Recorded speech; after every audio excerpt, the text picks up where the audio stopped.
So you know how at the beginning of the year I said it's a really big inflection point kind of season for Clemson and Dabo, and then they lost to Duke, and then I said this is really where the rubber's going to meet the road, because if they lose to Florida State, there are folks who have been in his corner for a long time who are not going to sound like they're in his corner anymore, and they lost to Florida State. They played a really good game. They may have outplayed Florida State, but they lost, and now they're a two-loss team. And I at the time took a lot of questions about what I thought was wrong with Clemson. I said, well, nothing's like, it's not catastrophically wrong, but there are things that I think could use tweaking or overhauling. And I said, even though I can't prove that what I'm focused on has lost them games, I do think their portal approach needs work. Like, I think they need to use it. Now, some Clemson fans have come back and said, what you're forgetting is we didn't have any roster space. I'm going to put this as diplomatically as possible. There are ways to create roster space in college football. Now, it's dirty and no one wants to talk about it, but there are ways to make roster space in college football. And I'm going to leave it at that. Dabo Swinney has chosen not to go down that road, and I've had all the respect in the world for it. Like I've said, I'm not going to sit here and pound my fist on the table and say, Dabo's wrong, he's an idiot. I don't do any of that. His way has worked, all right? Will his way continue to work has been the question I've had, and I've had some doubts about it. So anyway, now that Clemson's lost a couple of games, Dabo was, I believe, on his coach's show, Jesse. This is from his coach's show? Yeah. He was on his radio show on Tuesday. And he said, quote, we're at a point where if you don't go undefeated, you are losers. You're terrible. And that is such a terrible mindset. Honestly, maybe we need to lose a few games and lighten up the bandwagon. Sometimes the bandwagon can get a little too full. Now, as you can imagine, people who already don't like Dabo Swinney zeroed in on this and said, there he goes. It's Paul Simon just slip sliding away, fading into the abyss. Well, I'll say this. No one thinks like that. No one thinks if you go undefeated or if you don't go undefeated, you're a loser. The fringe 2% think that, and we call them fringe 2% for a reason. So outside of that, all right, there is a general truth to what he's saying. And the general truth is Dabo Swinney's suffering from the consequences of his own success. We use the phrase consequence of success on the show all the time because there's this very, very flawed logic out there that once you start winning, things get a lot easier. Once you get up to cruising altitude, things get a lot easier. That's not true. It's never been true. Nick Saban proved that it wasn't true. Kirby's proven it's not true. Dabo's proven it's not true. When you win, some things get easier, but then they are offset by a whole new basket of problems and challenges you have that only present themselves once you win.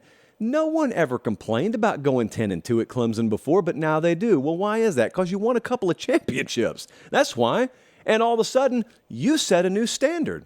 They didn't. You set a new standard, and you ought to be commended for it. But you also, you got to understand now, yeah, there's going to be some heat.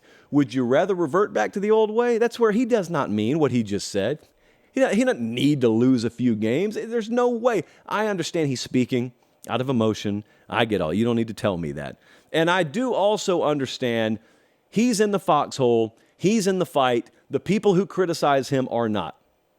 And there is a certain level of that even if people happen to be making the right points, you know there's no possible way they have all the information at their disposal needed to understand the full context of the situation.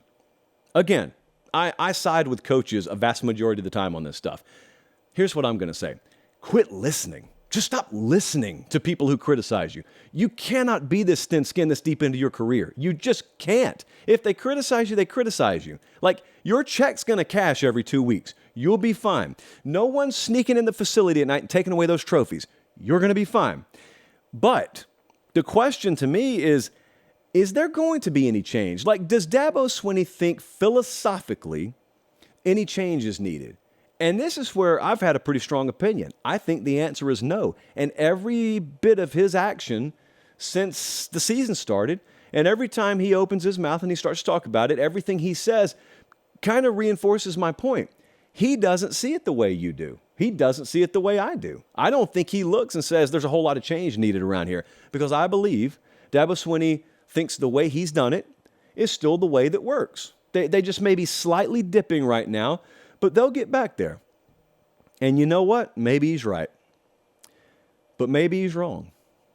And I think there's also a pride element here that may have blinded him a little bit. And no one's immune to that. Like you can talk, and I can sit here and tell you all I want to. Oh, Dabo's got an edge on me talking about X's and O's. Oh, Dabo knows how to build an organization a lot better than me, and he does. But that doesn't make him immune to this stuff. It doesn't make him immune to pride getting in the way. And once you start getting criticized by outsiders, sometimes you can get rooted in your way of thinking, and then there can be all kinds of counter information and counter logic that flies in the face of it. But at that point, you're too prideful to come off your stance. I think he's too prideful to come off his stance on things like the portal. And it's going to cost him. It's going to continue to cost him.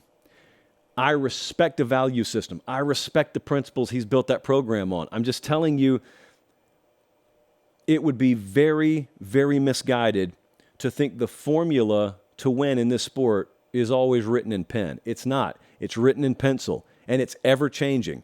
And the fact of the matter is, the right way or the most effective way to do things in 2015 may not be the most effective way to do things in 2025.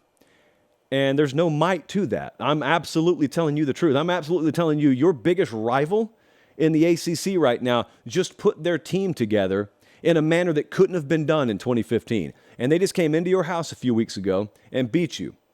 What's your response going to be? Because they're not going to stop, nor is the rest of the sport. They're not going to stop using that transfer portal. If you're not going to use it, more power to you. It's to be a solid program. It'll take a long time to fully unravel what Clemson's built there.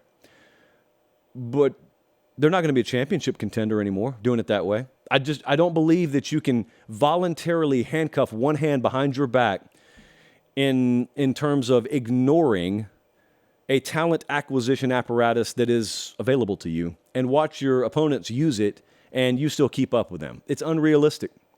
It's not going to happen. So the Dabo comments, they don't surprise me. They don't surprise me because I think he's really dug in on this, and I don't think much is going to change.